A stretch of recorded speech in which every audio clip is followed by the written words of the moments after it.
When we first created the show, uh, we felt that Roy's role on the show was going to be more and beyond what Buck was going to do because Buck was a great songwriter, a good businessman, a publisher, and a great recording artist. So we felt that his role in the show would be one in which he would do most of the music on the show. Uh, he had an inventory of songs that certainly were very workable for our kind of a show. So when we negotiated the deal, uh, we felt that Roy certainly deserved first billing because he would not only be a musician and a singer, but he would be a comedian. Keeping in mind that we saw his comedic ability on the Beverly Hillbillies. Um, he had a reputation as a class A1 musician. And certainly, when you look at him, because of his round face, certainly his presence in doing comedy would certainly be appealing with the audience and the people who are watching the show. So when we entered into negotiations and back again, my expertise in business affairs, um, we wanted to be sure that they were both treated equally, and there's a big clause, and it's become very big and interesting, called favorite nations, which means one would get equal amount of time as the other, and so forth, and dollars and cents and so forth. So in order to get around it, I was getting static from both managers, Jim Halsey, who represented Roy Clark, and Jack McFadden, who represented Buck Owens. And I said, well, look, the solution and the easiest and the simple way is to do it melodically. What do you mean by that? I said, B comes before an R. So henceforth, it's going to be Buck Owens and Roy Clark. That's the way it went. Everybody accepted it. So long that they were all making the same kind of money. Everybody was happy. When we did the show, and we made it a point to tell both sides as to their role, we kind of push more on Buck to do music and push on Roy to do instrumentals and comedy. And because the show started out as a more comedy than music, we found that Roy, his appearance time-wise, was greater than Buck. So we were questioned about that.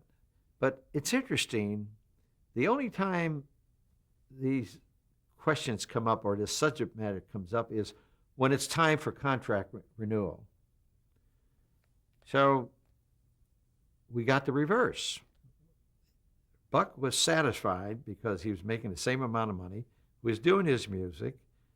A lot of his songs were written by him and published by him.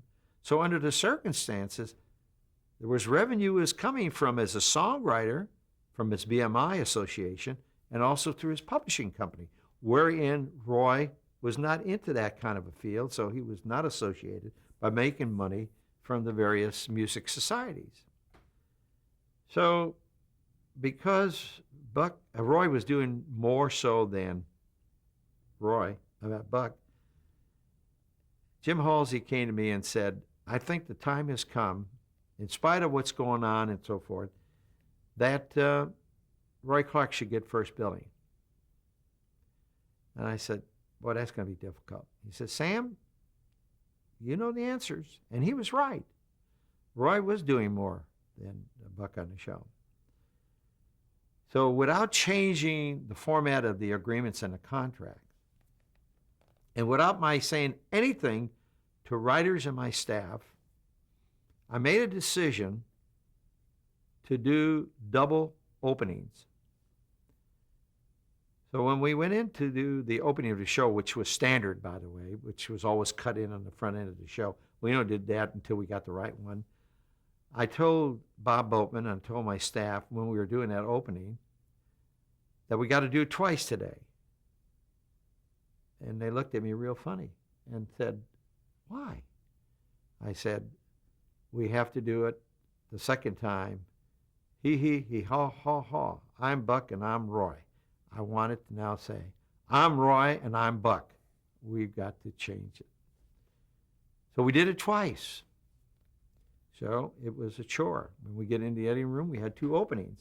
One week is Buck Owens and Roy Clark.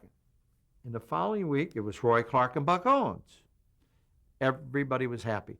I'm sure that Buck Owens' management didn't appreciate it, but they didn't care because I always had something to tell them that, wait a minute, maybe Roy does more than Buck. But look, you're making a lot of money elsewhere that's coming as a result of this. And I said, and Buck is a recording artist, where Roy is recording, but he doesn't record as many things as Buck does. And you're using those songs on the show. Back again to business affairs and accounting. I was able to prove the point as to why things would work and trying to keep everybody happy. So the show went on for 13 weeks. I'm Buck, and I'm Roy, and I'm Buck.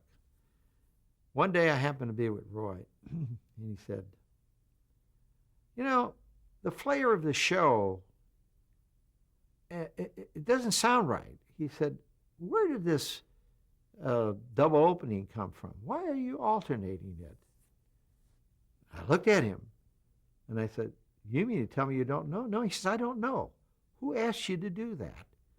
I said, well, your manager, Jim Halsey. He said, he did? Yeah. You go back and tell Jim Halsey that I told you I wanted to be Buck Owens and Roy Clark. And after a season of alternating titles, we went back again to Buck Owens and Roy Clark. And his theory was it was more melodic. Hey, Buck Owens and Roy Clark. And also, Roy had a good point, and that was simply this.